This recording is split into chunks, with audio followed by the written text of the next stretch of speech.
Yuba-Sutter.LIVE's local government live streams are presented by Plumas Lake Self-Storage in Plumas Lake, where lifelong local residents are helping other residents keep things safe, providing indoor storage units, outdoor RV and vehicle parking,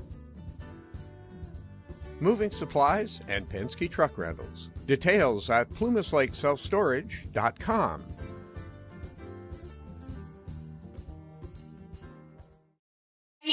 You don't know me, my name is Karen Lino, and I am another supervisor along with David here. Just wanted to say first, I am truly honored to have the chance to speak about someone who profoundly shaped my professional journey, my mentor, David Haggard. I first met David 18 years ago when I joined Yuba City Unified School District. From the beginning, he challenged me and pushed me beyond what I thought were my limits. As frustrated as I got sometimes, I didn't realize at the time that he was helping me grow.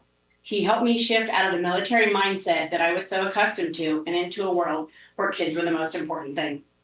There are so many moments where I felt like giving up, but David, in true classic David fashion, would look at me and hit me with his famous line of, "You wanted this job." Whether it was dealing with tuna, which if you know David and my history, there's a lot of funny stories there, but tough days and real life situations, David has always been steady and a solid presence throughout my career. He pushed me when I wanted to advance in my career and watched me go from a lead cook to a cafeteria manager to a supervisor. What stands out most about David isn't just his intelligence or his achievements, it's the way he supported and motivated those around him. He made us better, more thoughtful, more confident, and more human. And most importantly, he reminded us of our purpose. We are here to feed kids. We will deeply miss his presence at work. We know that you have earned this next chapter, and I hope retirement brings you the same joy and fulfillment that you have given to everyone around you. And as the saying goes, a mentor is someone whose hindsight becomes your foresight. Thank you, David, for guiding me and for reminding me not to take everything personal and for always being there. You will truly be missed.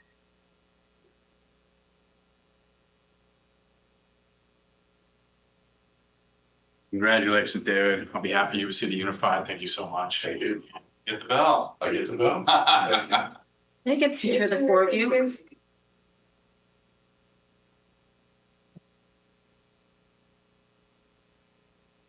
Thank you. Did you want to come get a picture? To the side of you.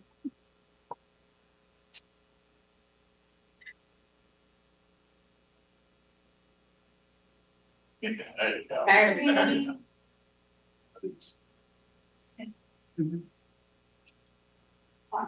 Yay, David.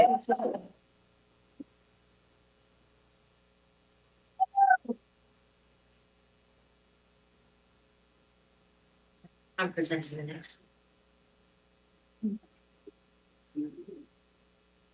So I was asked about presenting to Letty or Leticia, so I'm going to have her come up. So Leticia started with us in 1995 as an instructional assistant at AK. She stayed there till 2001 and then went over to Gray Avenue as an instructional assistant. It was an instructional assistant from 2001 to 2007. Correct.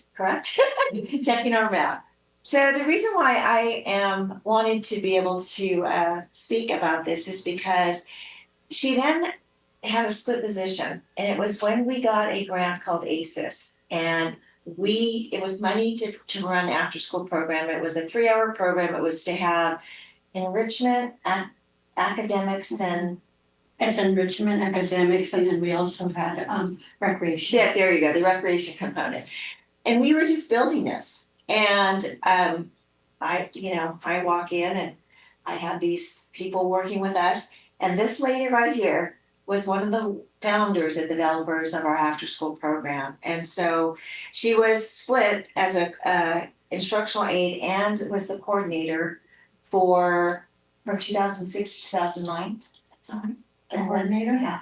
You were split. Yeah. 2 positions. You were doing a position and then worked as the coordinator in the afternoon. Yeah.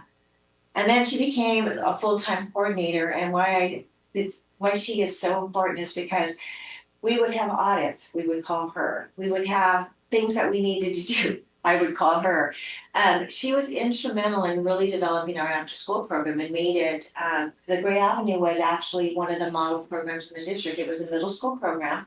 And one of the challenges getting middle school students to participate. But because of what she did, we had kids participating, they enjoyed being there. And she also then mentored a lot of our other after-school coordinators. So she really was, I call her one of the founding fathers of our after-school program. And then we got ELOP, which changed the whole landscape of after-school. And it was about making sure we met the requirements of the 3 hours of what we were supposed to provide, the attendance requirements, the fiscal requirements, the materials and supplies. But she led the charge and led a group of coordinators in our district to make sure we were doing it correctly. And again, she was our go-to person whenever we needed a site visit or help with something. You always stepped up and you were always instrumental in helping us develop our programs and making it the best it could be in Division Unified. So thank you for 30 years of service to the district. Thank you. That's awesome.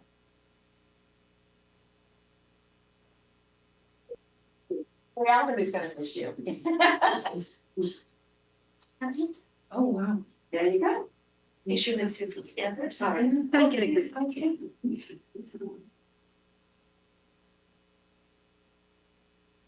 Thank you, congratulations. If you want.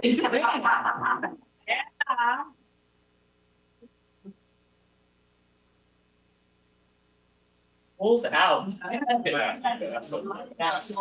For like skirt. Actually. Thank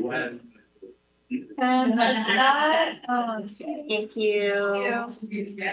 We're gonna pause the presentation and open public hearing of the district LCAP with local.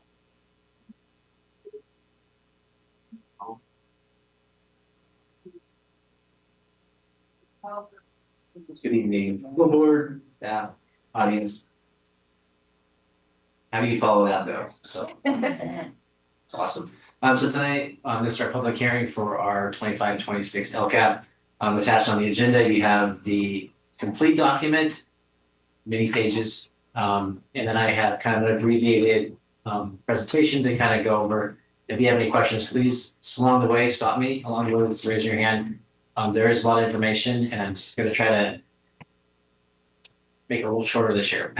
And we start off with our kiddos who took section and state right there in the front. So our estimated projections on our first slide, next one. Estimated projections for this year is 37,482,028 for our submiddle concentration, up a little from last year. If you notice, and Scott will touch upon this more when he gets to his public hearing, but of our total funding or total LCFF, the 37 million is supplemental concentration funding, and supplemental concentration funding is directly what benefits our LCAP. It's the LCAP resources. In this current LCAP, you'll notice some other additional things I'll get to in a second. This next slide is just a graphic of that. So you can see our total expenditures, and then next to it, you can see our supplemental concentration funds. So this LCAP, I briefly mentioned this last year. We have something new called equity multiplier funds, and I'll briefly in a minute I'll show you the percentages of our school sites that get those fundings. So based on our non-stability rates and our number of students, percentage of students on free and reduced lunch, they have a formula they develop, and you get extra state funding. This funding is not part of supplemental concentration now. So that previous 37 million, that's separate from the equity multiplier. But there's a state mandate that you have to have an equity multiplier as part of your LCAP goals. So there's a difference there in funding of it, but it is state funding. Here we go. In addition, I'll touch upon the stability rates just in a moment. Lastly, we have, you guys all remember the COVID funding. So we had a huge amount of one-time funding for COVID. A lot of it expired last year. And we still have some one-time funding. A big one-time funding resource we have is a learning recovery emergency block grant. So any unexpended funding from that source has to be included in the LCAP starting in 25-26. So you'll see that reflected in this LCAP as well. And I'll point those out as we go over the goals and actions. So here's our equity multiplier stability rates. I just wanted to show this image, this table. You notice our 3 schools. We have Yuba City Unified, Sutter County, and statewide. April Lane just hit the mark by 1%, over 25%.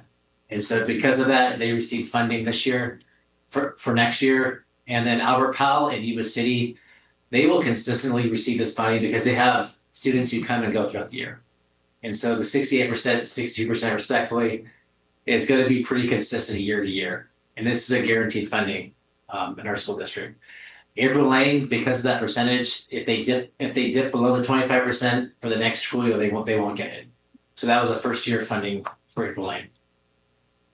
Any questions on the stability rates? Just what all goes into? They have to be in school from June 30th to July 1st. So they have to be enrolled consistently that whole year. And if there's any movement based on truancy, attendance, if they come and go, or if they leave, that counts against you. So that means, they want kids to stay in school the whole year. Right. So like Albert Powell and Yuba City Independence Academy kids, they might start at Yuba City High School and they might go over to Albert Powell. Then we see them going back to the high school as a senior. So that would be a non-stable definition of a student per California. Yeah. So that's going to be a pretty consistent funding mechanism for those 2 schools. April Lane, depending on, we did have a lot of refugees this upcoming past year, so I think that kind of contributed to it. So I'm not quite sure what next year will look like, but that was the one time that happened with April Lane. Okay, so we have 3 goals. So we actually have 6 goals in the LCAP now. So each year I feel like they're getting more. The first 3 goals are actually the supplemental concentration funds that are the 37 million. The other 3 goals are specifically the equity and multiplier funds. And you'll notice in parentheses on the goals, I outlined actions that are specific to the recovery block grant that have to be included in the LCAP. So just going through goal 1, these are the board goals. So all 3 of these goals are directly aligned to our school board goals.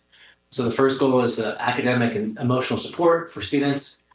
A lot of similar actions to last year, because remember this year is the first of a 3-year LCAP.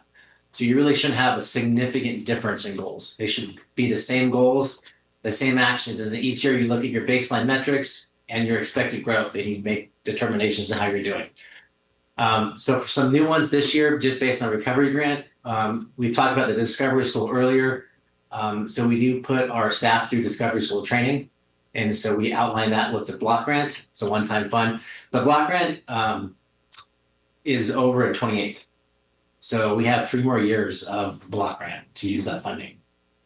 Additionally, we have behavior learning academies. This is something new this year. Our school district has early release Wednesdays. And during those days, teachers meet in their content areas and they talk about student data, interventions, curriculum alignment. So on the opposite hand, we also have behavior challenges, if you haven't heard, in some classrooms. And so we're trying to address those through groups. So we have like Hands Off Academy, specific groups that we can target kids and help them with basically life skill behaviors. And so that's the learning academies we started to implement this year. As we go, we have a new one with a data assessment system, EduClimber and DNA. EduClimber is to track MTSS, attendance, behavior, discipline. And DNA is, we used to have a program called Illuminate, where teachers would use to put their data into a computer system and to analyze it. So that's just an updated assessment system as DNA. To continue, 1.3 stayed the same. That's not a big difference on that.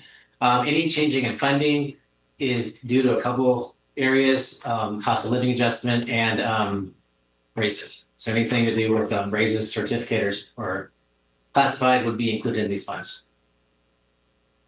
1.4, a couple things that's pretty similar. We support credit recovery for high school students, dual enrollment in AP, all of our AP test waivers. Any kids who want to take an AP test at Yuba City Unified, we pay for it. And so I think that's a great thing that we do for our kids. So they take the course, any kid wants to take the test, they get it paid for. So that's what that pays for as well. CTE, it's a big number. We pay for all of our CTE teachers. We fund them from our LCAP. Any conferences for CTE teachers, any professional development that's funded through LCAP. 1.5, there's a couple big ones on this one. This is for staffing. So any extra staffing, any teaching on the prep assignments, at the high schools at River Valley and Yuba City. At River Valley this past year, they had some success with the Career Choices course, where they identified kids earlier on as freshmen and sophomores to give them intervention in a course, to get them to remediate their credits. And so that's the Career Choices courses that we're doing next year at Yuba City and River Valley High School. We're trying not to be surprised when they're seniors. It's like, hey, I'm senior, I'm credit deficient. We're trying to get them earlier so we can give them intervention earlier, in addition to summer school, in addition to credit recovery. It's kind of like a triage. It's like do whatever we can, throw whatever we can at these kids in high school to get them to make up their credits. Because some of them become credit deficient, or they become credit deficient for a variety of reasons. Okay, so that was goal 1. Questions? Okay. I know this is enthralling stuff, so I'm trying here. Okay, so goal 2 is math and literacy, and looking at our test scores, we have definitely some challenges, specifically in math, and we're making some movement definitely in ELA. So goal 2, we provide PD in math and ELA, and this directly correlates with, we have after school passports, after school training, we have our PD days. So we use supplemental concentration and some one-time funding to fund our PD for ELA and math. We fund district math coaching support, which you'll actually see this evening with our SWAN coaching. Supplemental math resources we fund. Our teacher induction program that we talked about a few board meetings ago with Michelle and her crew. We fund that through supplemental concentration. Professional development days. We have our August, our October, our March PD days that are directly funded through our LCAP.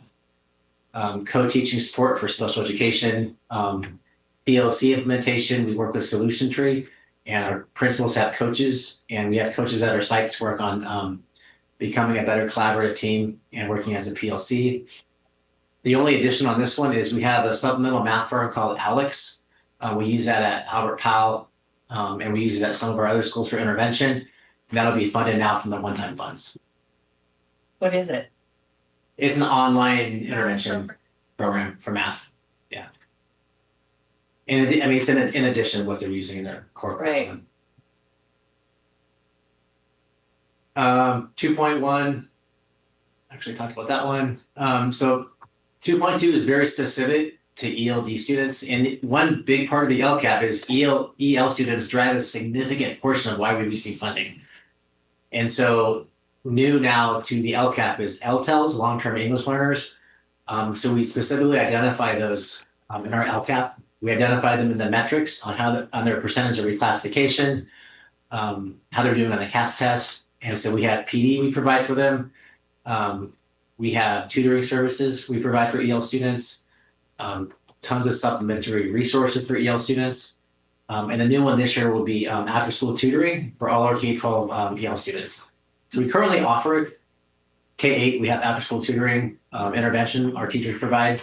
But this one's specifically earmarked for ELs or LTELs.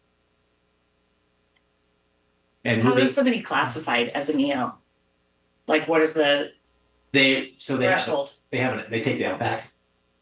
Yeah, and they score specifically on the LPAC. It's a 1 to a 4 measure.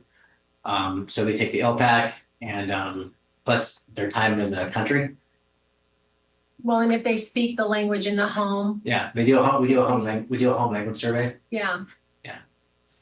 So the goal is, if you're an EL student, is to reclassify as fluent language proficient. And so every year they take the LPAC, and there's 4 parts of the LPAC, and they look at the LPAC scores and other indicators for reclassification. So your hope is that you eventually reclassify. But we have students who are newcomers, who are just new to the country. We have students who are long-term English learners who have not met English proficiency. But the hope is that you reclassify as you go through school. But you have to get certain grades too, right? Yeah, so they have indicators, but the biggest indicator is how you deal in the LPAC. Right. Yeah. Does the LPAC include speaking and listening as part of the test? It's not just a written test, right? It's oral, but I'm not sure about the listening piece. Yeah. Thanks.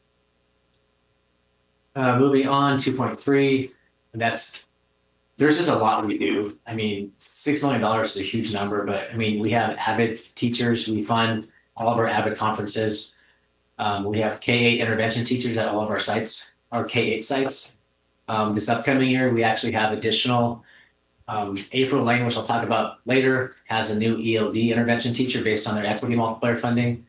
And we have an additional reading specialist at Park and at King Avenue because of another grant that they have. And so we actually, at our K-8s, have a pretty good intervention model with actual intervention teachers. So they work on pulling kids out, pushing in to classes for specific strategies with EL and reading intervention. Yeah. I was noticing when I was looking at this before, that the kids that are in AVID seem to really do a lot better than any of the other kids.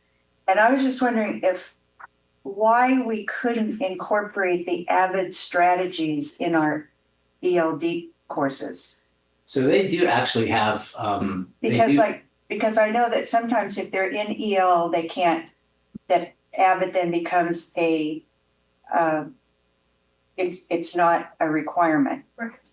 Because it's an elective because they're in these ELD classes. And it just seems to me like if we would incorporate those AVID strategies in the ELD class, that they might do a little bit better.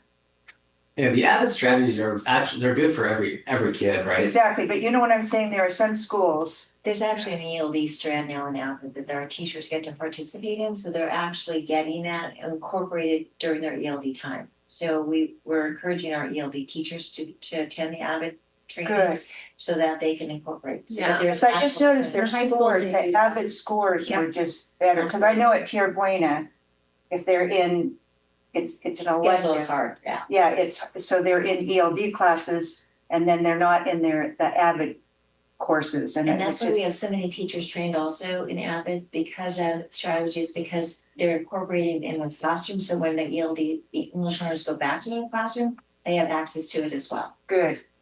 And the program's called AVID Excel. Yeah. It's the AVID strand for EL students. Yeah. But ideally, like Doreen was saying, if you get AVID, ideally you want AVID school-wide in Right. every single classroom because the Wicker strategies touch every single kid. No matter what you're teaching. Yeah. And that's the ideal. Yeah. Library, we have library technicians, that's the same thing we've had there. The other last two ones, looking at putting in intervention teachers to support math, because we do have it for ELA. And then that last bullet item actually pertains to our iReady. So we use our one-time funding to support iReady right now. And iReady is one of our local assessments. Part of the LCAP is you have obviously the dashboard. You have specific things you have to have in the LCAP. You also have to have local indicators. So we have our dashboard, we have our climate surveys, Panorama and Healthy Kids Survey, but we also have to have a local indicator that's guaranteed for every student. And so we use iReady for our local indicator for reading and math.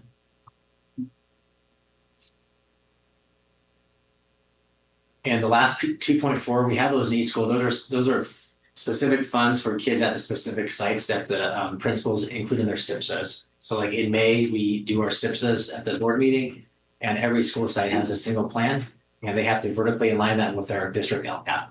So that's what that pertains to. Goal 3 is more about family and student engagement.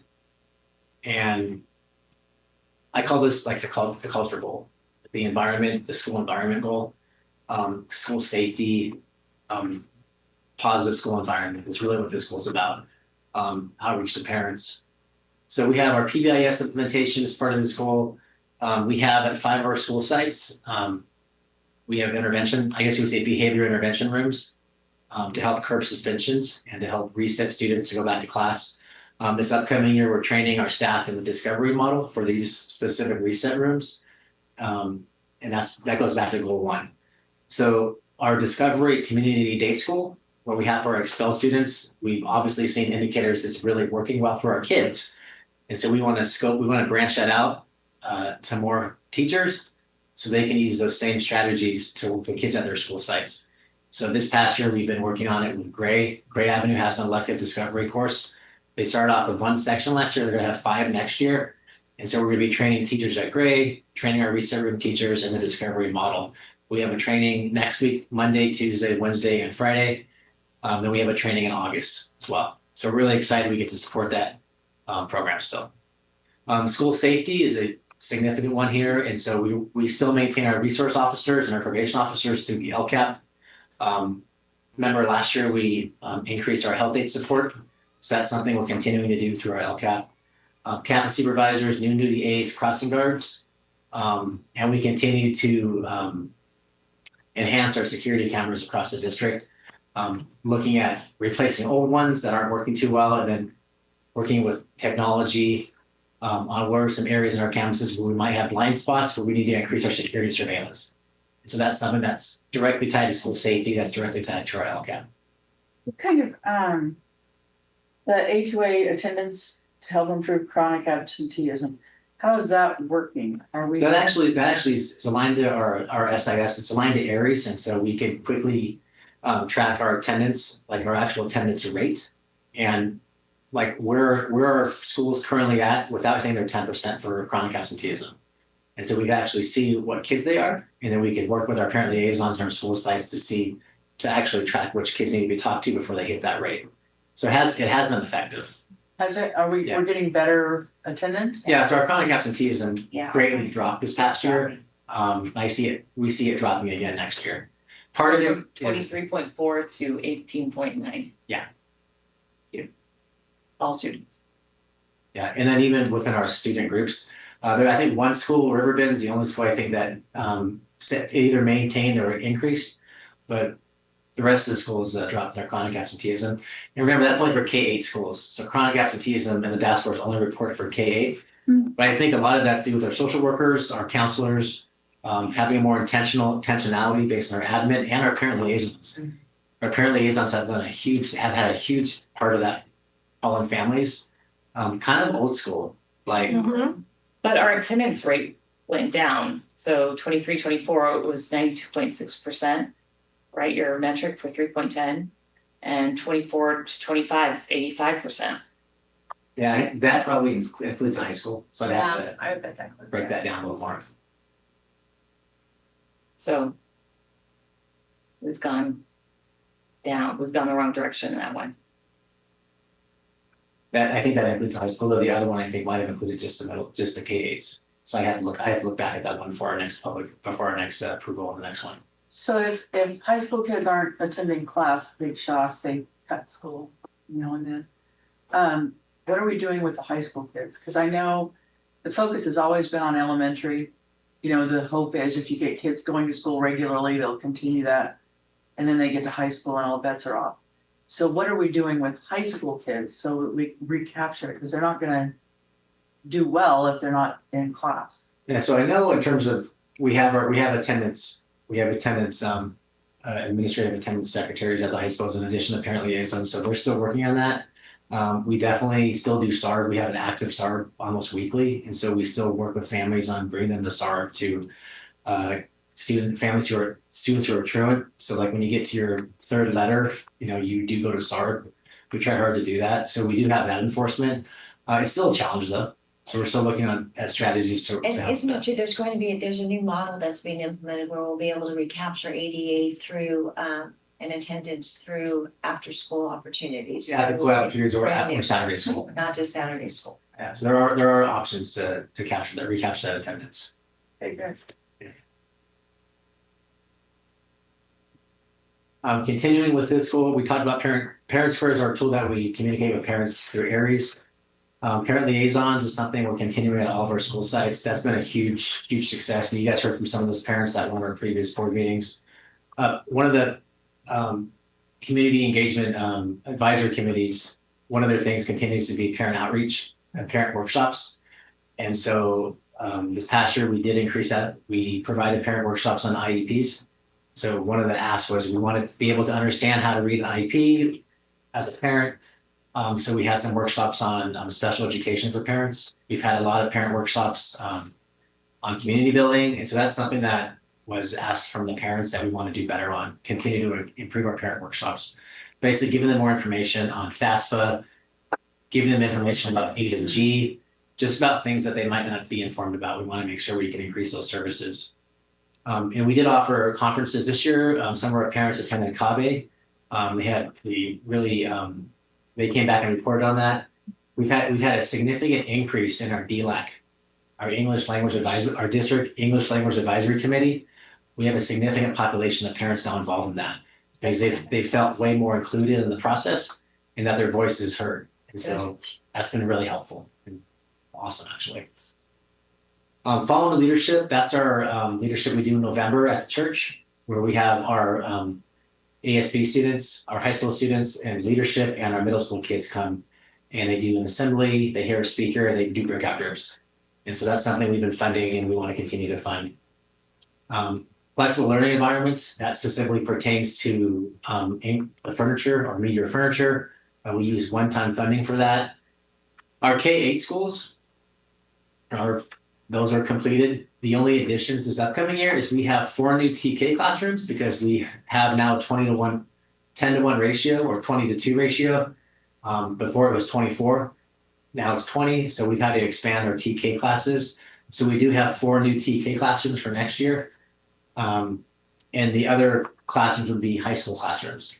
And so for our core areas, we have made a lot of growth in high school. So math at River Valley is fully completed. ELD at River Valley is completed. English hasn't been completed in science at River Valley. At Yuba City High School, neither has social science. At Yuba City High School, we've completed all the social science classrooms. We're at about 4 math classrooms, about 3 English classrooms, and no science classrooms yet. So part of it is we just are working on what's working best for the high schools. So we're talking to the teachers to see what's best in their classroom. But we've had positive feedback with that. This upcoming summer, we have 2 new math classrooms at Yuba City High School. They'll be installed mid-July. And 2 ELD classrooms at River Valley High School, which will complete their ELD department. So we're excited about that. And those are teachers requesting this is like teachers actively seeking out to get it in their classroom. So it's kind of exciting if they're asking to have that in their classrooms. They're seeing other classrooms with it. And it's different at the high school. And so I think we've been a little more slow at the high school. I was a high school teacher. I understand. And so we've been very methodical on listening to what they want. And so our next step will be to, I think, working with our social science department and our science department on what would it look like. If you can imagine what your classroom would look like, what would that be? How can we help kind of design that? It's also hard because the classrooms are way different sizes. That's very true. So they have to design out every classroom. So they scan it and design every classroom because of the difference. But some of them are really little, some of them are nice size. So yeah, and that's been a challenge. And so we've had to kind of work around that, especially like at Yuba City High School. Some of the English classrooms, like you said, are not as big. So we've had to maybe not include everything, just so there's obviously ADA, and that it's gonna work with the kids in the class, especially if you have 30 to 32 or 34 kids. So we've had to make those adjustments for sure. But that's from one-time funding from the block grant. We support our performing arts staffing, and they do performing arts is a huge part of our campuses. So they do a lot of performances. They obviously with musical instruments, we have new programs through our Prop 28 program. We have mariachi coming through. We have guitar, we have piano. We have a lot of new programs next year, which we're really excited about. So most of that's fun. A lot of that's funded through Prop 28. If it's new programs, existing programs aren't funded through that though. So that's through LCAP. So we can't fund new programs. We don't want to fund new programs through the LCAP. We're funding it through Prop 28, which is totally new funding that we get every year for our school sites. And Prop 28 is guaranteed funding every single year. It's not supplemental. GATE program, we're actually really excited about this. So we have our GATE Academy coming up starting Monday at River Bend. So if you get a chance at all to come check it out, we have 4th through 8th graders there doing Lego robotics this summer. So it's a 10-day academy. Mrs. Contreras and Mr. Thompson will be teaching it this year. And at the very end of the academy, they do they bring the parents in and they do something with the parents where you get to like work with the kids and like solve a problem. It's really fun. And so if you get a chance, I'll send out an invite. It is awesome. Last year they did something where you had to like unlock like 10 locks and you had to go find all these clues. I got stuck. It was really hard. But these kids are just going right through it. I was like, man, it was tough. The kids were so proud though. So if you get a chance, it's really fun to watch that. I'll send you the guys that dates on that. Field trips, we do a lot of field trips. We've been lucky with transportation. They've been very accommodating to help us with our field trips. So kids are going on field trips. Obviously Shady Creek's a huge one we have in our district. We do AVID field trips, STEM field trips. This is something that's increased over the past 3 years with the help of transportation. And so that's something that I'm really excited about. AVID does field trips. That's continuing. Athletics, as you saw on the first slide, is a huge program in our district. So we fund all of our athletics through supplemental concentration. Everything with athletics, coaching stipends, coaches, staffing, equipment, supplies, referees, you name it. That's funded through this program. So all of our kids have opportunities for athletics. I mentioned transportation. That's a huge one. We fund transportation, field trips, and staffing through supplemental concentration. And then, so I condensed this into one slide because it would have taken a long time. So equity multiplier goals, they have to be in the LCAP. They're not supplemental concentration funds. They're other state funds. But as you notice, we get a lot of funds through this. And so for Albert Powell, we're hiring a CTE teacher to increase our CTE offerings on the alternative education side. I'm really excited. So they're doing the Career Expo. So we have Career Expo at Yuba-Sutter High School, and we have it at River Valley High School, and we have it in our middle schools. Basically, there's like 10 or 12 stations where you get to try out different things for your career. And so they have different like modules you try out, and it's really exciting for kids. They get to kind of see what they're interested in. So this will give us more opportunities for kids that are continuation school to have a CTE pathway, or at least to have an introductory CTE course. They still get to go travel. They can still go to either high school to take a course, but this has opened something up more for the kids. And so that's what we decided to do at PAL. April Lane, their biggest one, we talked about ELD, is ELD training and ELD support. So with their funding, they're able to fund an intervention teacher. So I think the teacher's actually on the listing tonight. So we're really excited to provide more support and intervention for ELD students at April Lane. YCAA, a little more challenging because it's an independence academy and the kids don't come every single day. But part of working with Kevin on this was having more parent liaison support to reach out to kids. We talked about chronic absenteeism. If kids aren't engaging, some of these kids might not engage as much as they should be, having that parent liaison support, 4-year plans, working with our counselor on developing 4-year plans for all of our seniors, all of our high schoolers, increasing our after-school tutoring and before-school tutoring. That funding can pay for that, and working with part-time paraeducators for high school support for tutoring. So giving basically more support for their instruction at the Independence Academy. So basically with the LCAP has a total of 6 goals. So some key takeaways. I tried to go 15. I really can't. This is the second year of a 3-year LCAP. Those goals are directly aligned to our 3 board goals, and those goals are directly aligned to our school site goals, vertically aligned. They have to be. We have 3 equity multiplier goals. So we have a total of 6 goals in the LCAP. 3 of those are supplemental concentration funds. 3 are other state funds. The block grant is a one-time COVID fund that ends in June 2028. And we have to include unexpended funds in the LCAP with one-time funding. Everything is driven by the dashboard, by local data, and by student climate data.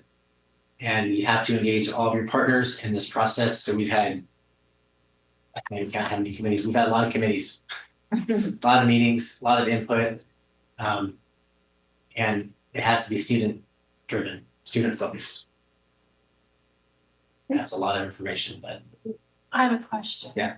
So I'm just curious, because when you talked about the students who like with attendance leave and come back. So when we have the students at Christmas time who leave and they drop them and then that kills us, huh?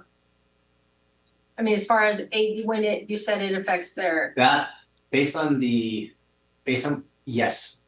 I don't know if it kills, but it would count towards yours, from what I read and how they do the equation, that would count towards your stability rate. But I could double check that. well, I mean, cause you have to drop them when they're gonna be gone for 10 days. If a student drops from the school, Then they they come back re-enter, and we have to that would count, as this, that would count from the stability rate. yeah, that's unfortunate. Yeah, It but affects us that way.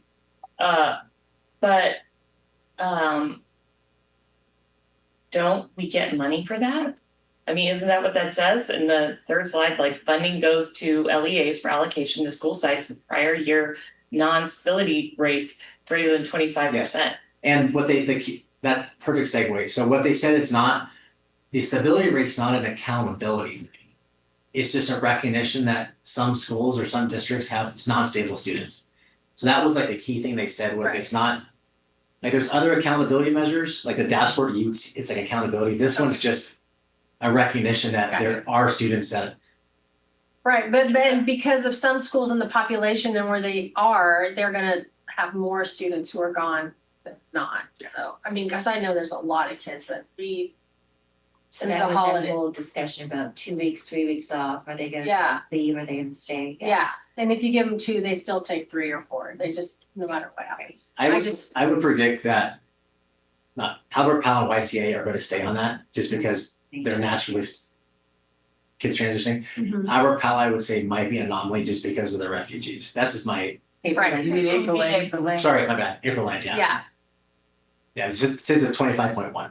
yeah, But am I wrong in reading that as schools that have non-stability rates greater than 25% get more funding? Yeah.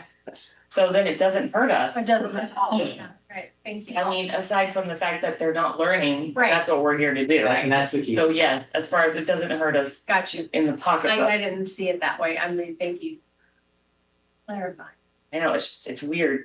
And that's this, you know, this is a totally brand new, Yeah. this is the second year it's been in existence, and you guys know from the last few years that every year there's something new introduced. And then we'll go away. Yes. Well, the government knows best. I have a question. Yeah. Okay, so you probably know what I'm going to ask. I have 2 questions. One is with regards to math and literacy. Your goal 2, you have targeting tutoring services for EL students, right? When you're going with your goal, the description, right? Yes. And that's in person. We have it in person and we have it virtual. Yeah, and then for EL students, but for math and literacy, but I didn't see or hear any tutoring for non-EL students who still fall well below the line in math and literacy. So we do have that. That's not virtual. That's actually We have, yeah, in-game. so we have, so at our K-8, so actually K-12 we have it, so K-8 sites, we have intervention teachers embedded in the school day. And that's for any kid who's struggling and they're not meeting grade level standards. So Okay. we have that embedded and they get pulled out for specific services. Falcon Hour. Well, yeah, but that's a individual, like at Tierra Buena, right? So they have that, so if you're struggling, let's say we're using K2 for supplemental, we're using supplemental phonics instruction in UFly. So kids are not meeting those proficiencies, they get pulled out and they get specific remediation in UFly. Okay. So you don't have to be an EL student, any kid who shows that they're not meeting the standards, we have it embedded in the school day. Okay. At the high schools, they have it at Falcon Hour at River Valley. They have optional after school tutoring Yes. at the high schools. And they have it at the K-8 schools, so you intervention teachers after school who do tutoring.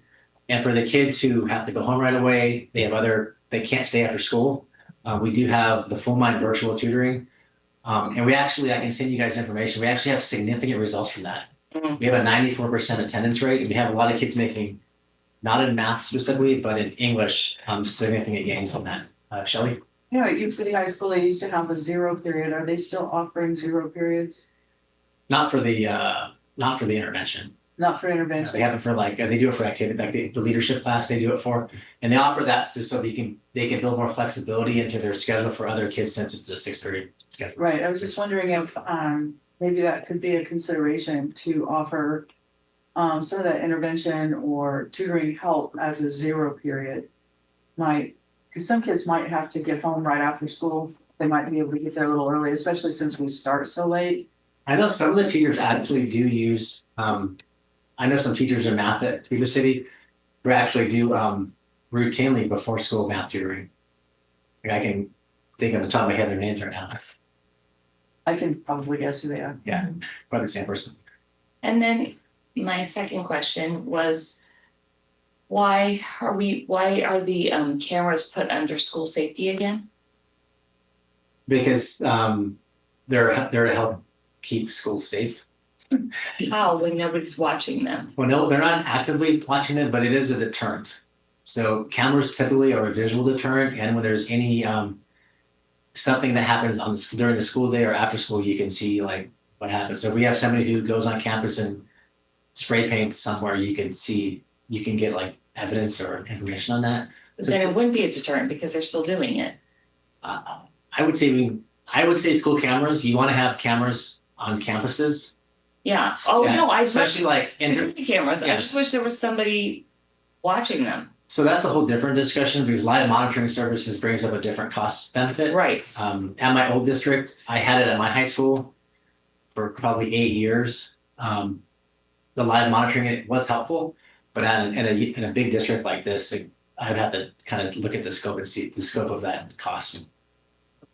But I would say it is a deterrent, and it's a safety feature because anytime we talk to our law enforcement, you always want to have cameras on exits and entrances anywhere on your campus. Yeah. Especially when you talk about like any type of violence on campus, like that's important. So you can go after the fact. Not necessarily, because if you have cameras and there's an active engagement and you're working with law enforcement, they can see actively at the same time. Right, but they've already come on campus at this point. If nobody's watching it live. I think I would. I'm not saying. Like I said, this isn't cameras, no cameras. This is just. Once again. So they're not live in the principal's office anymore? No, they're not. They're live. They're just not. You don't have someone there sitting there monitoring the cameras. Yeah, but if there's something happening, yeah, you can go on cameras. You can go in there and look. Yeah. Yeah, there is a difference between live monitoring and. Yeah, if somebody's not sitting there, but at least they are live. Yeah, no, they're live. Yeah, right. Those were all my questions. Anybody else? Any other questions? Thank you. No. Thank you. With that, I will end the LCAP hearing. And open the budget. Sure, I always like when you see that. What? So first of all, I what want somebody watching. That's all. Give me a person watching. all the work that goes into that LCAP is a tremendous amount of work. And, we start early, almost in December, and in January, we get the budget update. And, what Tino just summarized is a tremendous amount of engagement and work and budget for his department and also our accounting department, Laura, who's in the audience tonight. It's a heavy lift this whole time. So I know that it's 10 or 15 minutes or 20 minutes or whatever it was, but it takes a lot of effort to get there. All right. So you've seen this slide. This is just our budget cycle. And we are at budget adoption. So we do our hearings, right? So that's what the hearing on the LCAP, there's a hearing on the budget. And then in 2 weeks, we'll come back and we will approve these documents after we answer any questions that you have. We are always, what you have in front of you as far as the LCAP and the budget is a snapshot in time. It's the information we have right now. As we get closer to the school year, you'll get more information. At this point, we don't even have an approved state budget, so it's approved typically by June 30th. I expect it will be, but sometimes we just don't know when we're presenting to you what we're actually going to see in the budget.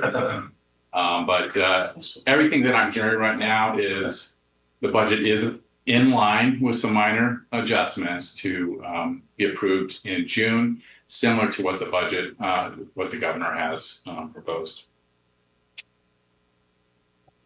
I wanted to talk a little bit about Proposition 98. This is, if you don't know, it's a complicated formula, but essentially it's a guarantee that school districts in the state of California are going to get a certain percent of that budget for funding. It's roughly 40%, but again, there's some tweaks to it. Enrollment in California state schools has been declining. And so it's not just Yuba City that's feeling this, but it is the entire state. Unfortunately, I actually just did see projections over the next 10 years, and they're thinking through 2033, we're expecting another 10% decline in this entire state of California. So that's going to affect all school districts. We see the proposition, the minimum funding guarantee is actually going down by $4 billion in 25-26. And we see that, not obviously that number, but we see the declining enrollment hit our budget as well. So a number of years ago, 4 years ago, approximately, there was some new requirements in the budget, and the state set up a rainy day fund. And during that time, they limited, and which is a good thing. It's a good idea, right? So, because that is, hopefully will smooth out some of the issues that we see in education. We never know what kind of money we're going to get in the next fiscal year. And however, between last year and this year, the state has used those dollars to continue to fund the minimum 40% and also give the cost of living increases. So we're going into this new budget year with no rainy day fund, which means we don't also have that 10% cap on our ending fund balance as well. But, now we don't have more than 10% because we've been, we had to keep it at a lower amount. So that's a little challenging, I just tell you, from a budgeting standpoint, because we have not had a recession, and now our rainy day fund is already, spent. So there's not a lot of room for error going forward. There's another thing that is going on with the minimum guarantee, and that is they're borrowing from next year. So they're borrowing $1.8 billion, and we'll see what happens with the ending when the budget's passed. What I'm seeing from the state legislature is they may reduce that borrowing to $1.3 billion, but still they're borrowing from next year's to fund this year. So that, again, we don't have a recession going on right now, and the rainy day fund is gone, and we're borrowing from next year. The good news is, to be honest with you, if they didn't do that, our funding would be less this year. So, but that's a challenge. That's a risk. So enrollment, you've seen this before. I've showed it a table before. This is a graph, but it just shows the enrollment trend at Yuba City Unified. Actually, I don't have that indicated here. This is Yuba City Unified's enrollment trend from 2015 to today. We're expecting enrollment to drop 135 students this next year. I will tell you, I said a very similar thing this time last year, and enrollment didn't go down as much as I projected. I hope that's the case this year as well. But we are projecting it to decline next year by 135 students. How many new homes are being completed right now? Because it seems like there's an awful lot of construction of family-style homes. There is, and that's encouraging. We're seeing that as far as developer fee permits being sought right now. I don't know the number, but I can probably get that information.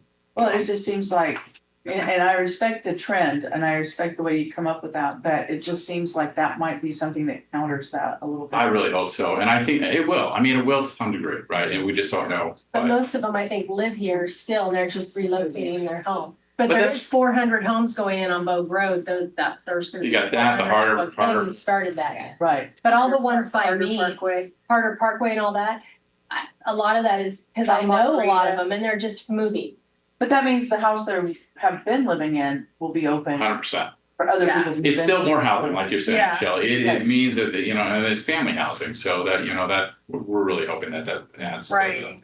We'll just steal kids from Sacramento, Okay, well, bring them up here. Oh my exactly. gosh, let them in his show. So kind of real big picture, what's in the revenue number, because we don't control our revenues, we control our expenses. Big picture revenue, we are seeing a 2.3% cost of living adjustment. So what that is the per student revenues that we receive are being increased by approximately 2.3%, again, on a lower number of students.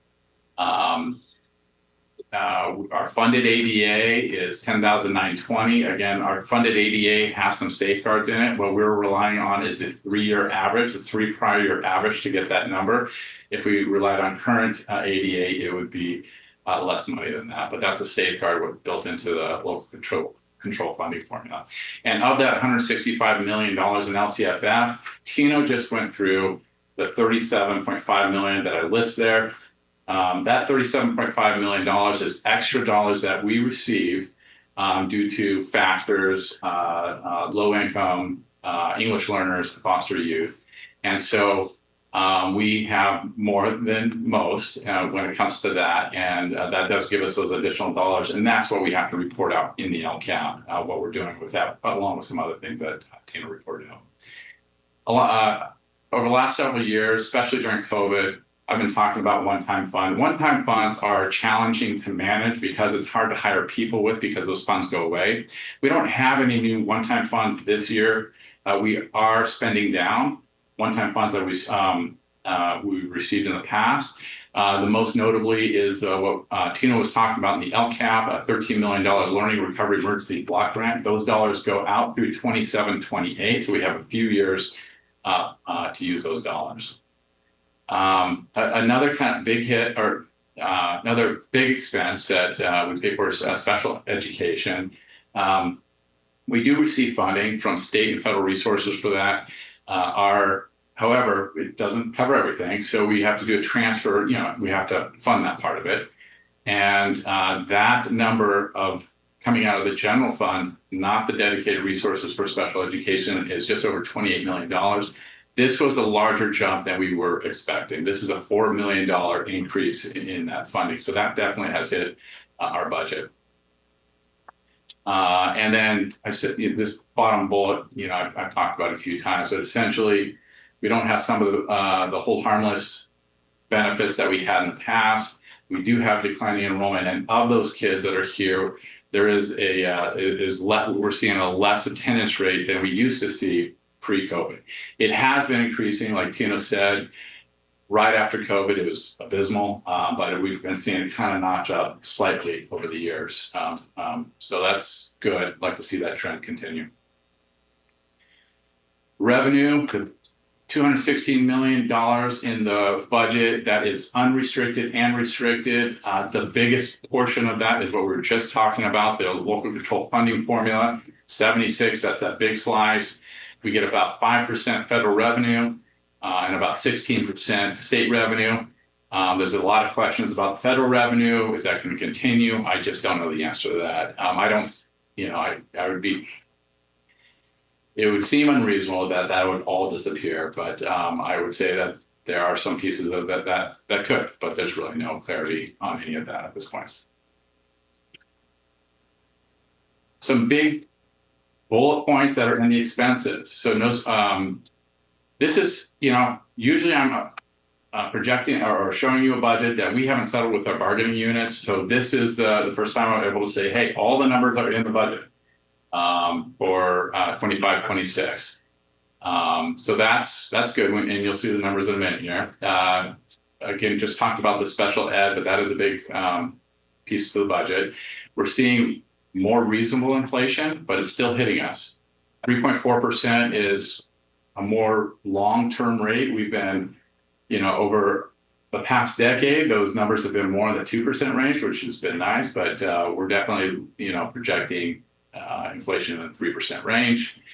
And then you'll see as I present the numbers, the restricted side, we've had received some restricted dollars in the past. We're spending some of that down. So that's planned deficit spending down some of our restricted resources. Just big picture of the expenditures, $232 million in expenditures.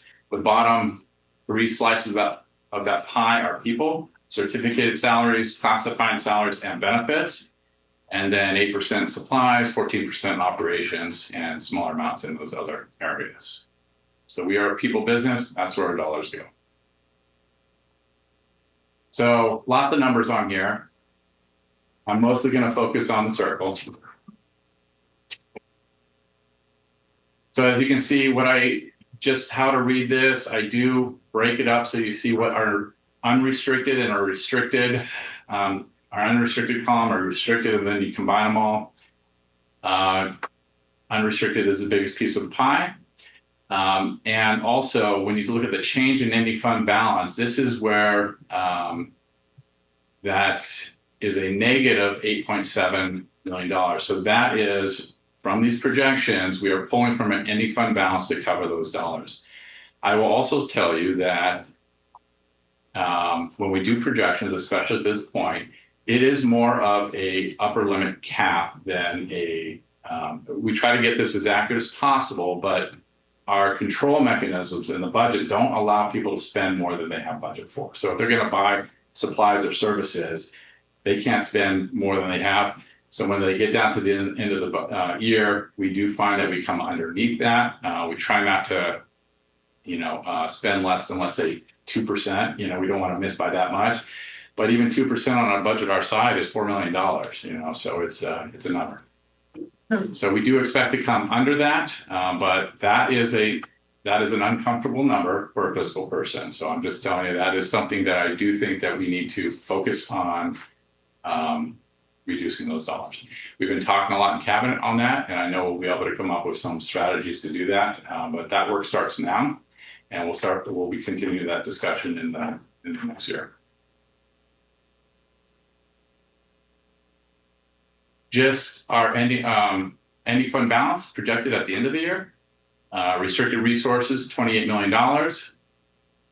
The other 3 categories are unrestricted, roughly the $12 million that I showed you on the front page. And this is more detail of the restricted bucket, so that $28 million. So our biggest pieces are the Learning Recovery Emergency Block Grant. We talked about that. That's in the LCAP. My little symbols there are one-time money. So this is just, again, one-time money you can use through 27-28. And we have about $12 million projected at the end of the year for the Expanded Learning Opportunities Program, smaller amounts for special ed early intervention and art music instructional materials.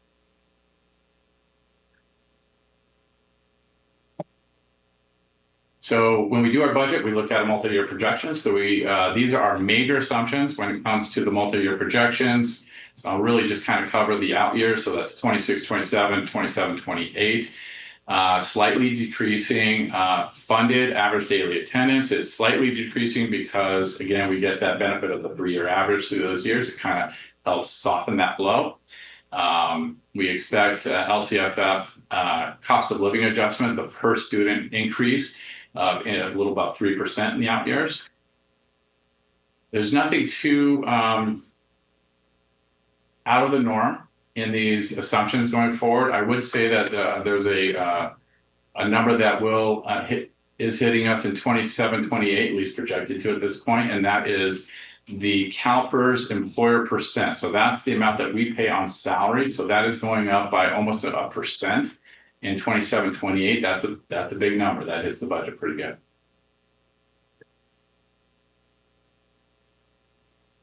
And then this is our multi-year projections, just the unrestricted portion. The first column is what we just talked about. So that's the 25, 26 again. So that these are the 2 out years. And you'll see the changing ending fund balance is declining. However, we have not settled with the bargaining unit, so I would expect additional expenses there at some point. Now, what I pointed out at the bottom is when you look at the ending fund balance at the end of those school years, we get very tight. We're projected to get very tight in our ending fund balance. Those dollar amounts in 26, 27, and 27, 28 are the minimum amount that we're allowed to have as a school district, 3%. So that's what that's looking like. Again, this kind of speaks to our need to reduce our expenses as our revenues are reducing and our enrollment is reducing as well. Restricted, same format, 3-year projection, and we're slightly spending that down, at least projected to during those years. These are other funds that promote, our child development program in Fund 12, our child nutrition in Fund 13. We have some deferred maintenance fund. I will say that even just to make our 3% projections in the out years, we are borrowing some for that, not borrowing, we are reducing some of that maintenance fund, that Fund 14, by the tune of about 1.2 million in 26-27 and about 3 million in 27-28. Yes. Where do you see the most likable area to most likely area to trim expenses from? Yeah, so that is not an easy answer, and that is going to take a collective to discuss, because that's really where cabinet is going to have to work with the board and board priorities and start looking at where we can, right size these numbers based on the least impact to students. Because it seems like obviously with energy, PG&E, gas, food, those are all 3 big expenses. So we do have some good things going on energy. The solar project is going to start affecting these numbers, and we expect that to be a good thing and help there. We are actually on the board agenda tonight. We have LED lighting projects. So those are one-time projects that will actually reduce those expenses.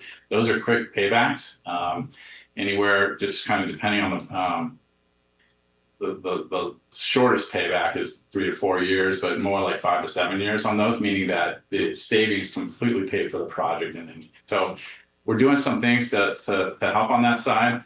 But as you know, we talked a lot about facilities. We have a lot of needs in our facilities. There's a lot to do here. So we're just going to have to, go through the process of engaging with everybody and finding the right decisions here. Well, and is my math off? Or I don't think we went through the pie chart of expenditures, but I added up certificated, classified, and employee benefits. And is it 75% of our budget is spent on people? That's correct. So that's the hard part of expense reduction, when 75% of your expenses are people. Yeah. That's the Final thoughts. I basically said it during the presentation here. We don't exactly know our budget quite yet until the state approves it. We do have our cost impact for 25-26 and labor negotiations in there. Not in the out years though. We pretty much feel on enrollment in ADA, and we have a lot of facilities. And the big thing is we are going to have to really look at our expenses and make sure that so one further thought on that. We've come out of COVID. We had a lot of one-time dollars. We are still, haven't had to make some really hard decisions working on some of these one-time dollars. And we still have some right now. They're restricted one-time dollars, so only certain things can be spent there. But we're getting to the point where, I've been saying this for quite some time, and it's time to, tighten that a little bit on these numbers. So We just have to make sure that we keep it as far away from the classroom as possible, because that's the most important thing. Yeah. Understood. All right, any other questions? I know that wasn't very upbeat, sorry, but it's what the numbers are, so. Questions? Thank you. And I'll end the public input budget. And then go back to our regularly scheduled meeting. Are there any comments on? There were not. Right, consent agenda, any questions? I move that we approve the consent agenda. Second. On a motion by member Pretty and then second by member Skeezilla, all those in favor? Aye. All those opposed? Hearing none, motion carries. Action item 1, expulsion, suspended contracts. I make a move that we approve as discussed in closed session. I'll second the motion. On a motion by member Skeezilla and a second by member Hilty, all those in favor? Aye. Opposed, hearing none, motion carries. C, Swan Master, B, sorry, iReady products and services. We're seeking approval using our one-time money to continue the use of iReady for our math and ELA program for our district. Questions? So this is the question I have with regards to this is it's all virtual, it's all online, and they're using it weekly, as I understand. My question is, it says in here in order to identify individual needs, which we discussed how that can be identified, but then the personalize their learning component outside of, isn't that just the iReady? Because iReady is not just a assessment, it's also a teaching. It's an intervention tool, so we give benchmark assessments through iReady for math and ELA, starting the beginning of the year, middle of the year, end of the year. And then through that time, you can use it, we use it as an intervention, where when kids take iReady, it's tailored to their specific level. So for example, it predicts a Lexile level when they're doing reading, for example. And so their intervention will work with that specific level. So it's individualized based on where they're at when they take their test. But isn't it true that actually the number of licenses being purchased has decreased because not everyone is, so many of our sites have moved away from it and are only using the assessment component or not using the daily component? Yeah, our K-8 sites are using the intervention component. We decrease the cost because we're not using the professional development. So we typically, in the beginning of the stages, we did a lot of PD with our teachers, but our teachers have been very proficient on using iReady, so we cut out probably about $300,000, and we don't even use that anymore. So right now they're using it at the K-8 sites for the benchmark assessment, the diagnostic assessments, and some intervention. middle of the school year, end of the year assessments, and intervention. Our high school sites use it for their the 3 assessments per year for ELA and math. And looking through the LCAP, my question with regards to iReady, because it's part of the LCAP, is the indicators don't seem to show that there's improvement happening with this. So why are we continuing to use it? It's maintaining, and so I agree with you on that. We have to have a local indicator. In addition to the dashboard's a one-time test. That's CASP. Yeah, CASP and CASP, yeah, so the science, math, and ELA. The part of the LCAP, part of the state mandate is you have to have a guaranteed local indicator as well in addition to the dashboard. So whether it's iReady, whether it's Does it have to be electronic on a computer? it does not have to be electronic, no. But part of iReady is when students take the math, science, and ELA test, there's 2 types. There's the adaptive test, the CAT, and there's a performance task. And so the iReady kind of, in a way, mirrors that in a way, and so that's why I use it. So Kirsten, I've been meeting with the principals for their evaluations and some sites are probably using it more for the intervention components and other sites are no longer. So you won't hear it's iReady time in classrooms as frequently as when we had it initially. And so I think that it is an option for them to use as intervention, but it's not a requirement for them to use as an intervention on a daily. It's just a requirement for them to use it at least 3 times a year for the beginning, the end, and the middle. Is that right? Yeah. The assessment component. Okay, and that's the 300,000 is that, but then those who want to use it as an intervention. supportive intervention, That yeah. would be the personalized one. And we have had, like Doreen said, we've had, even today, we met with 5 principals specifically on math for the K-5s. And we talked about the just the math instructional model, focusing on centers, focusing on small group interventions. And we had a lot of discussion this year about how you use iReady in the classroom. And I would say the majority of our site admin were going the direction of wanting to do more in-person direct instruction model with the teacher and with small groups. So we're definitely moving that direction. But they do find the assessment component helpful. Yeah. Okay. That's what I've heard from the teachers, that the assessment part of it is very helpful. But I think we got a little too used to it in COVID. And so we have to kind of wean it off.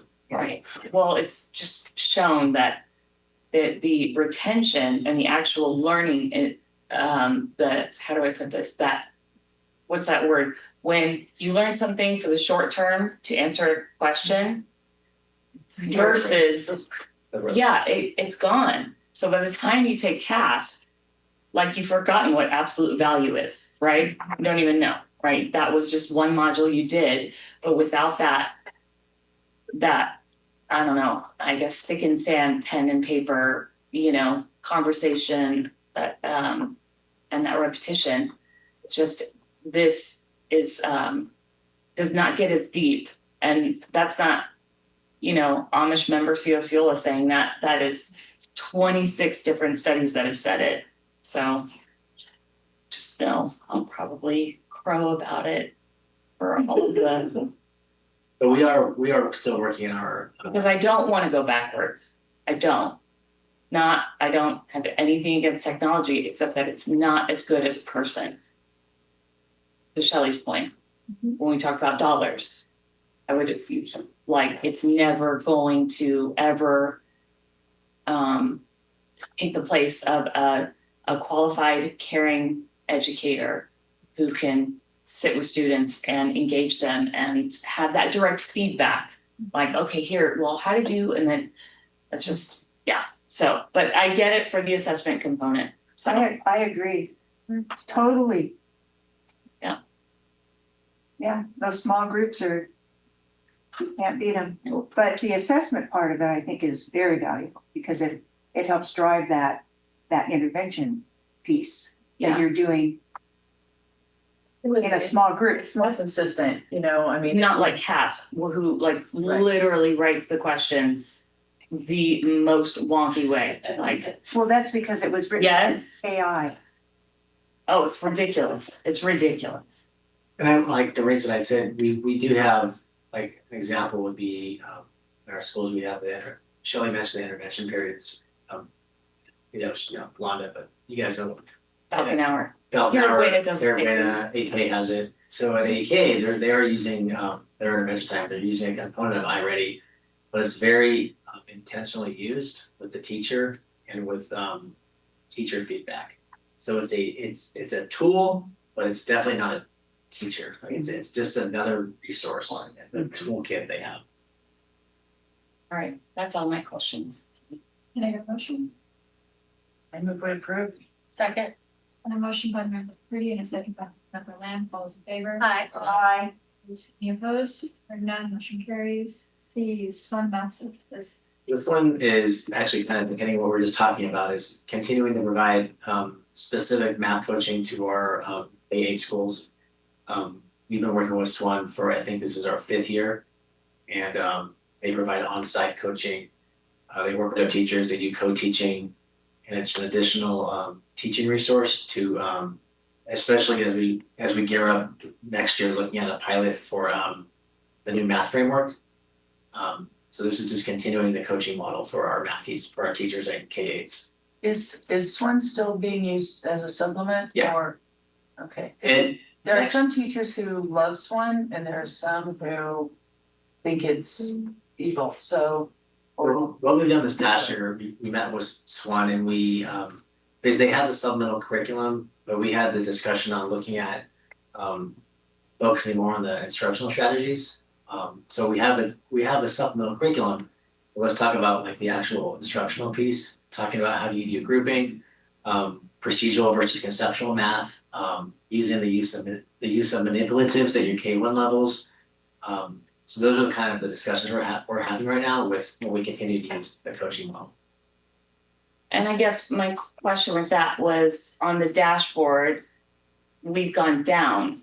Or I should say, below. So you said we've been using SWON math for 5 years and this coaching model and everything, but the indicators, at least for the abhorrent CASP, we've gone down. We haven't improved. So what are the other indicators that this is a program actually worth investing in still? So from anecdotally. Yeah, so in the CASP testing, overall as a student group, it has an increase significantly.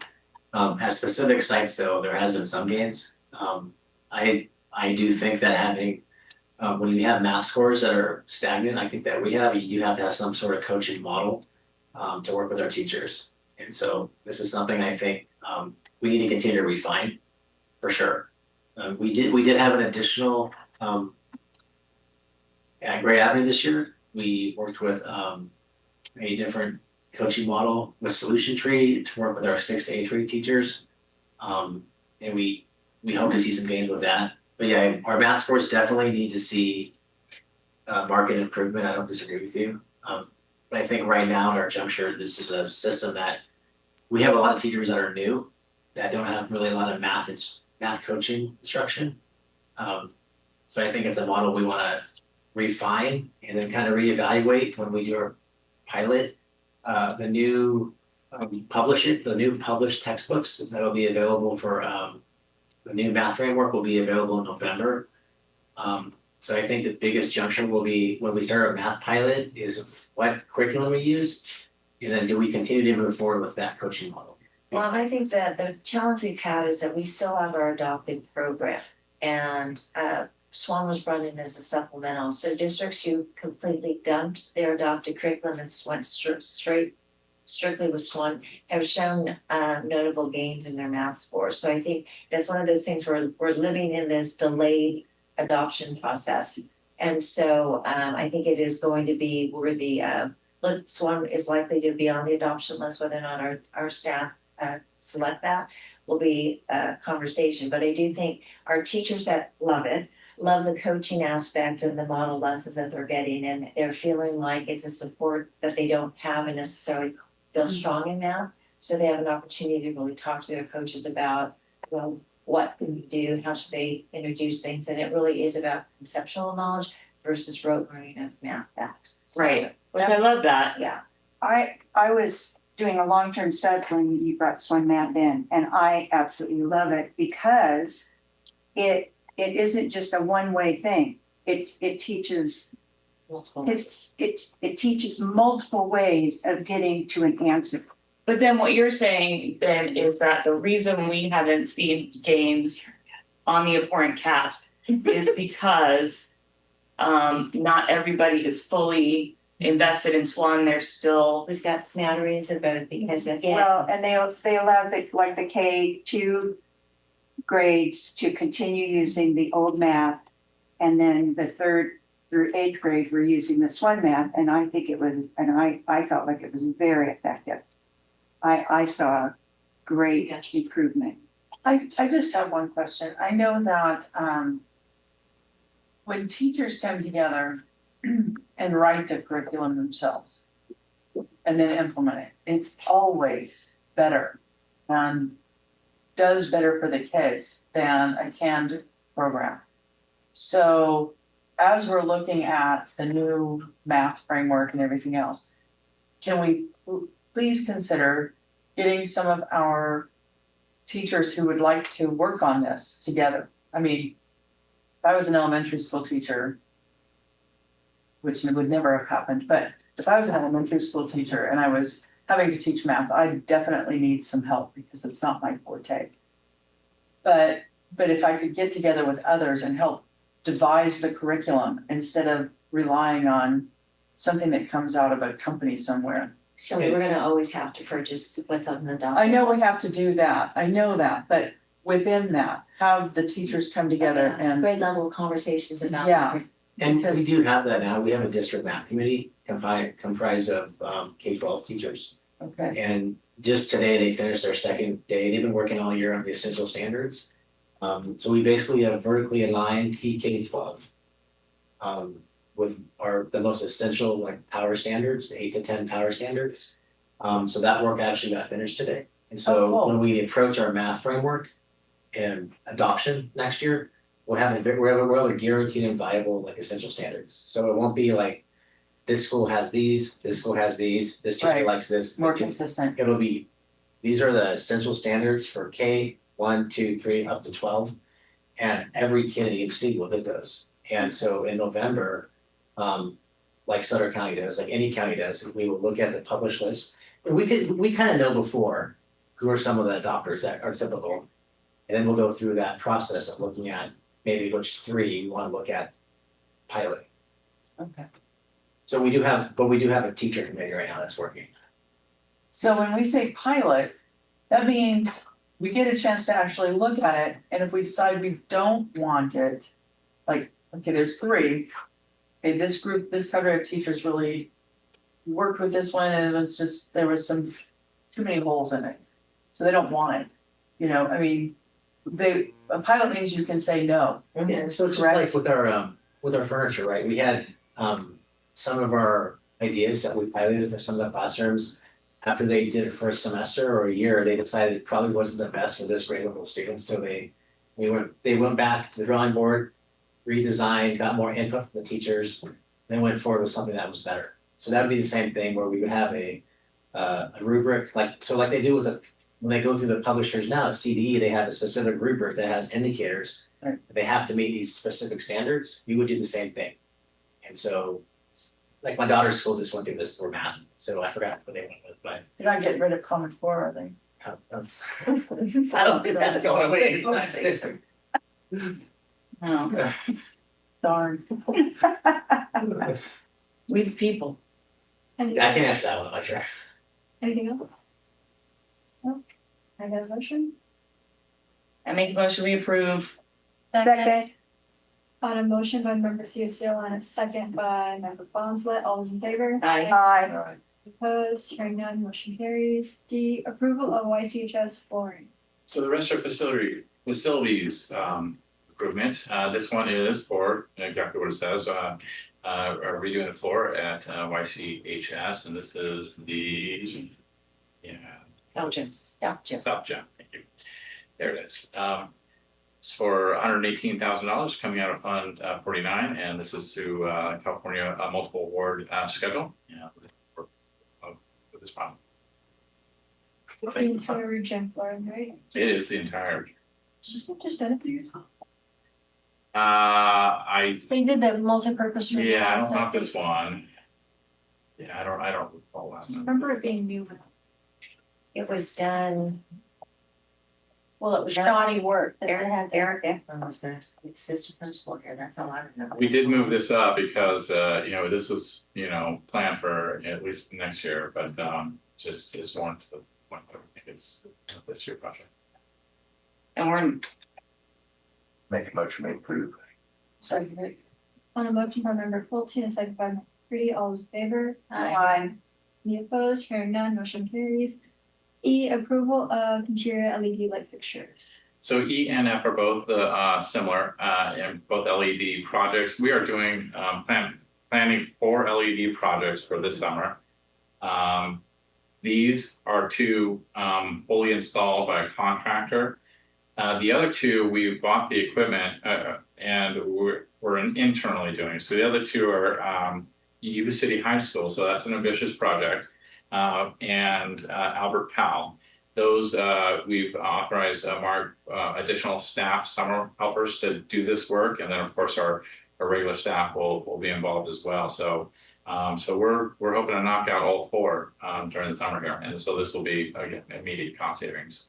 Is this getting rid of most of the fluorescent lights in the classroom? Yeah, exactly. So it's this type of similar lighting, but yes, it's getting rid of the fluorescents. Then after the four, how many are still left? So we're gonna, oh, thank you. We're gonna do this over 3 years. So this is phase 1 of the 3 years. And so the next 2 summers plan to do the same thing.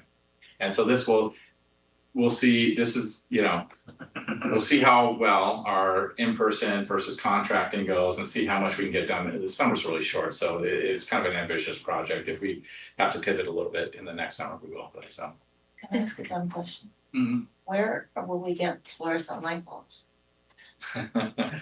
Well, What do we? in the interim, all the light bulbs that we're taking down on this project, we'll have to save to do our replacements over the next couple of years. So you cannot buy fluorescent lighting in the state of California.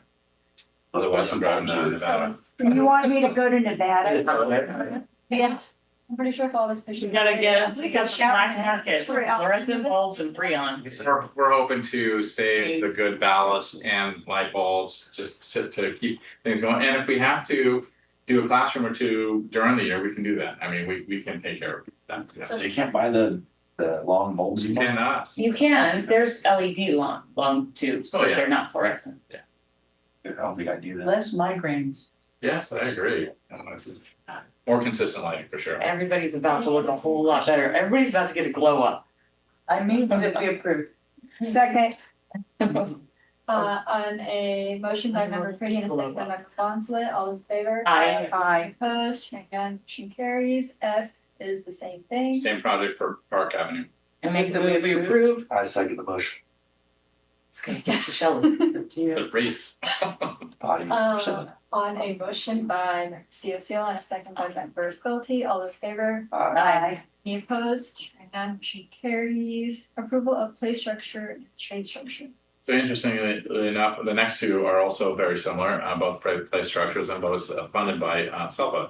So, but G is a replacement of play structure and shade structure at Butte Vista. We have an agreement with the SELPA that will fund it. It's $161,000, and we have. And this is for students in a county program. Thank you. Is there any way the shade structure would be strong enough to hold up the solar panels so we don't have to do that too? This is not that type of shade structure. Oh, darn. What type is it? It's probably more of the cloth kind of mark, isn't it? It's more of a metal structure canvas. Thanks, Pete. Yeah. With canvas? Yeah. How long is that gonna last? Well, it's a small structure, not like the shade structures we put on for the last few years.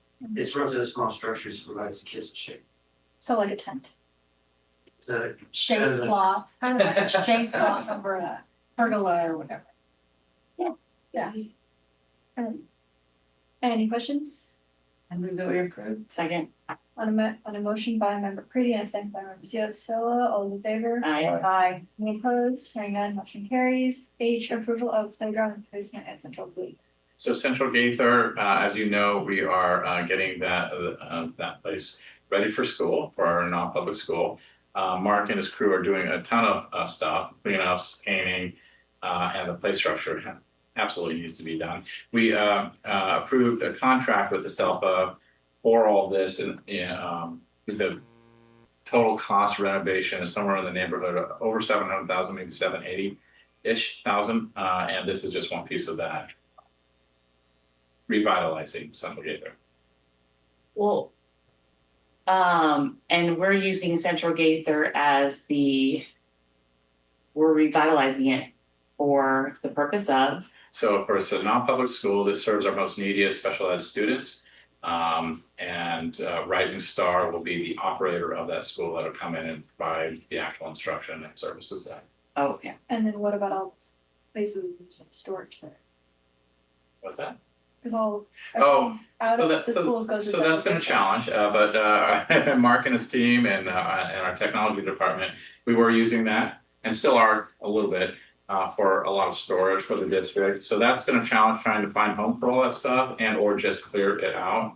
But we are temporarily storing some of the better stuff, technology, for actually more furniture, I think, in some temporary storage, and we're going to have to find long-term solutions for that. But this has been a fast-moving project to get it up and running for the fall here. So we've been scrambling to get this done. But it seems like we're on track so far. there was an enormous pile of stuff out there that has since disappeared, so that's. Yeah. Real That's progress, yeah, absolutely. Any other questions? No, can I get a motion? Make a motion to approve. Second. On a motion by member Seola and a second by Member Bonsley. member Bonsley, all those in favor? Aye. Any opposed? Hearing none, motion carries. Any board reports, information, discussions? No, written communications from the public, Either or not. comments from employee representatives. I don't have much to say. I'm Heather. Nice to see you all again. I just wanted to say a few thank yous. Thank you for providing summer meals for our students who otherwise might go through the summer without secure food. So thank you for providing multiple sites where our students and families can continue to receive nutritional meals over the summer when they're not available at their school sites. I have a thought about high school attendance, so I'm gonna go ahead and share it. If we expanded our social work program to include high schools, you might see better outreach for our high schoolers to attend school. And on a similar note, if you involve more of our inside people in math coaching, we can do it for our cheap. Thank you so much for all of the information tonight. I've learned more about LCAPs and budgets than I ever expected. I enjoyed listening to your conversations and heard some really good questions tonight. So I just wanted to thank you for the services that you provide to the students in our school district. And I hope you have a nice 2 weeks before we all meet here again. Thank you. Thank you. Comments from board members? I just want to say thank you to all of the staff who worked so tirelessly to provide such honorable and fluid graduations last week. I know it was a tremendous undertaking, and when I spoke to the site administrators, they all downplayed it. Oh, we've, got this buttoned up. But as somebody who has planned some pretty big events, I know there was a lot of work that went into making it look effortless, and want to thank those individuals. They were a lot of fun. Yes, they were. Best time of the year. We got some cheese. Yes, we did. And ducks. Not edible. Cheese and ducks, yeah. I want cheese, ducks. Well, we got a lot more than you did. Yeah. Well, you record show. Put it in So, there. all we have is cheese. Heather, the students passed us little trinkets as we give them their diplomas, is what we're What's that? saying. You just Yeah, You shake their hand and And all of they a sudden you've got this little piece of cheese. A little piece of plastic cheese in your hand. I was actually a total ditz. I know that's really shocking, but somebody shook my hand and there was curled fingers, like some of the, because they're holding it. And I was a total ditz. I was like, oh, they're missing fingers. Don't want to, say it. And then people are getting cheese. I'm like, oh, I was supposed to take something. Okay. No, some of the kids are scared to do it, so I'm just hand it over. Yeah. I know you have. That's what I started doing too. 'Cause- Yeah. Or they had it in their other hand. They took it out of their right hand, put it Yeah. in their left hand, because they were too scared to hand. it was fun. It's a fun week. Well, Tiring, but very fun. Next year, return the favor. Yes. We're gonna scare them all. We should. We'll make earrings out of them. Where? Well, and the weather this year, It was perfect. perfect. I beg to differ because, yeah. We're a couple junior high. That is, graduation, 8 days is all testy. Oh, Berry School was just beautiful. Alright, Look at the trees. Trees and grass. Trees. comments from superintendent. Thank you, and I don't know if everyone knows that Heather Fee is the new YCT president, so she will be joining us every other Tuesday, so. Very welcome, nice. Heather. Congratulations. The other thing is, we heard our Yuba City High School baseball team won the NorCal Division II baseball championships on Saturday, with a score of 3-2 in the Walk off. bottom of the The seventh walk inning. off. Yes, it was very exciting. They are going to be recognized by the city council, I believe on the 17th of June. We're confirming that with the mayor. And then I'd like to invite them to the board as well. We'll work with the coach and the kids as to what works best for them now or wait till close to the school year. But we do have seniors on the team, and I'm sure they're going to be going off to college. So we'll work with them about bringing them in to celebrate with the board. The other thing is we're going to have another graduate. Our own Joe is going to be graduating in four days from UC Davis. Congratulations. Bring your cheese. I'm debating doing that. She has a few hurdles to get through over the next few days. 2 days. 2 days. Literally a day. Literally, they have papers, right? Yes. So congratulations. And then exciting, Thursday, we start our summer program of enrichment in academics. And last report is we had over 2,600 students enrolled, elementary through high school, to participate. So we'll give you an update as to what the true participation is, but 2,600 enrolled. That's pretty impressive. So kudos to Tino and his crew. Victor has been working hard. Sure. All right. Next board meeting is June 24th. Open session is at 7. I get a motion to adjourn. So moved. Second. Okay,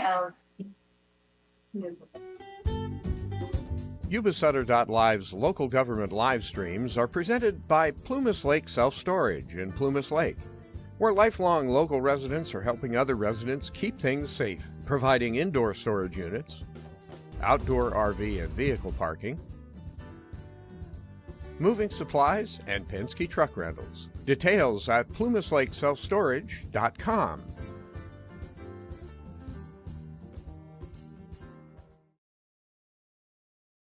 Hi, I'm Neil Goforth of Comfort Keepers of Yuba, Sutter, and Nevada counties.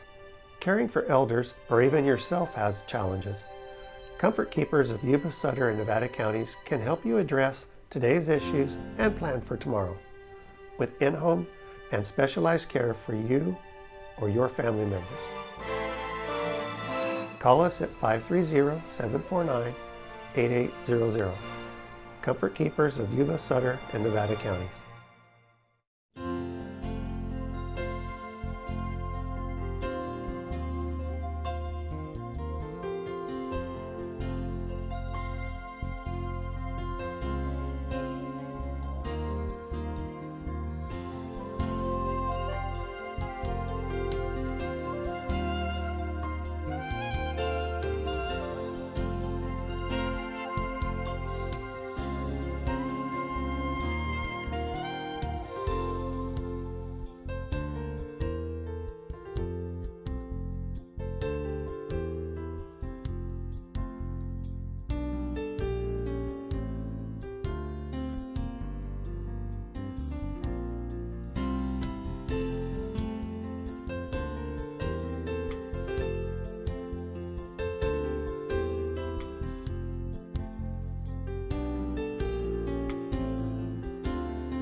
Yuba-Sutter.LIVE. It's the truth that comes through.